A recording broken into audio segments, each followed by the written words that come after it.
Hello, আজ ছিল গণেশ চতুর্থী।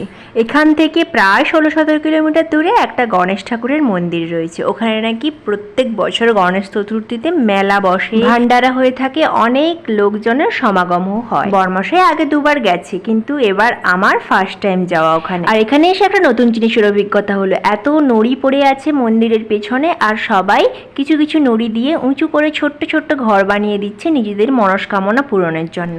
আর আমার ইচ্ছে হলো এখান থেকে একটা নড়ি ঘর নিয়ে যাই, স্মৃতি হিসেবে বাড়িতে রেখে দেওয়া যাবে। আর তারপর ভাবলাম কেননা এটাতে একটু কিছু নতুনত্ব করে দেওয়া যাক, আরো সুন্দরভাবে পাথরটা সংরক্ষণ করা যাবে। সেই মতো বাড়িতে এসে পাথরটাকে ধুয়ে পরিষ্কার করে প্রথমে পেন্সিল দিয়ে স্কেচ করে নিয়েছিলাম, তারপর কালার দিয়ে সুন্দর করে একটা গণেশের মুখ করে দিলাম। যেহেতু এটা গণেশ মন্দির থেকে এনেছিলাম, তাই মোটামুটি এটা কমপ্লিট করে ফেললাম। আচ্ছা, তোমরা দেখে জানিও তো এটা কেমন হলো। ভালো লাগলেও জানিও, আর খারাপ লাগলেও জানিও, কিন্তু না হলে কি করে বুঝবো কেমন হচ্ছে আমার কাজগুলো? শুধুই ভিডিও দেখে যাচ্ছ, সাবস্ক্রাইব কমেন্ট এসব করলে না আমি বুঝবো কেমন হচ্ছে কাজগুলো।